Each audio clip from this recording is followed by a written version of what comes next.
এ মুহূর্তে সবকতে বড় খবর। ভাই আপনারা জানেন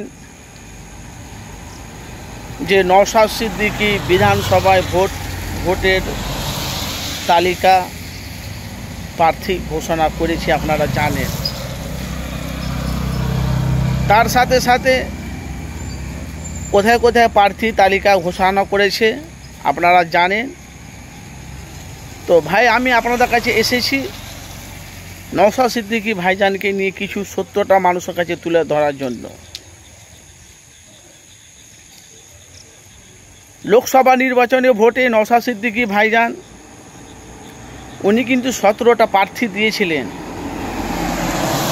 পশ্চিমবাংলার মানুষ জানে আইএসএফ দলটা, আইএসএফের চেয়ারম্যান নওশাদ সিদ্দিকী 17টা প্রার্থী দিয়েছিলেন। বামফ্রন্ট সিপিএমকে আগে জোট ছিল, ওদের বাদ দিয়ে তারপরে 17টা প্রার্থী ঘোষণা করেছে, আপনারা জানেন।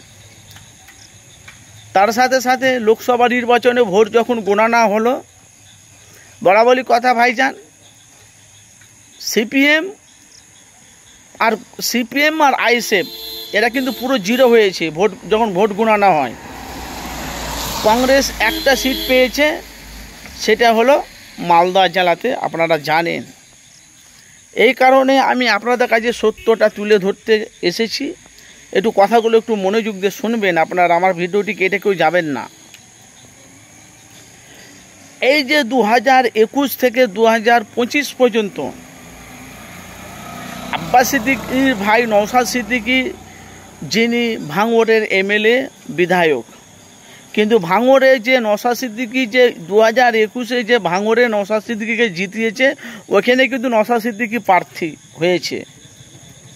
এবার ওখানকার সাথে তৃণমূলের প্রার্থী কে হবে না হবে আপনারা আগামী দিনে খুব শীঘ্রই আপনারা জানতে পারবেন।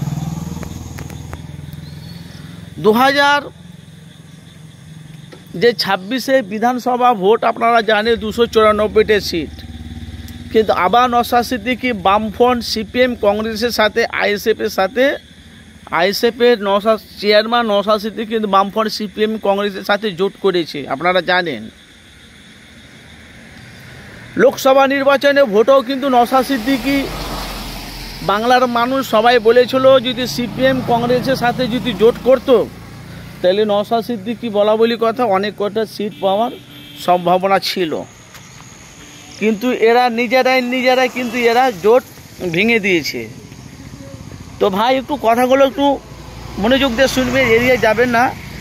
আবার কিন্তু সামনে বিধানসভা ভোট, নওশাদ সিদ্দিকী যে ভাঙড়ে যে নওশাদ সিদ্দিকীর সাথে যে লড়াইটা হবে, তৃণমূলের 2 ব্যক্তি আছে, আপনারা আগামী দিনে বুঝতে পারবেন ভাঙড়ের প্রার্থী নওশাদের প্রার্থী কে হচ্ছে, না নওশাদ সিদ্দিকীর বিরুদ্ধে তৃণমূলের প্রার্থী কে হচ্ছে, আগামী দিন আপনারা জানতে পারেন। আপনারা জানেন সোশ্যাল মিডিয়ায় যে শওকত মোল্লা বিধানসভা গেটের সামনে উনি কিন্তু বলেছে 2026-এ ভোট গণনার সময় আমি নওশাদকে যদি হারাতে না পারি, আমি দীর্ঘ কয়েক বছর আমি রাজনীতি করছি,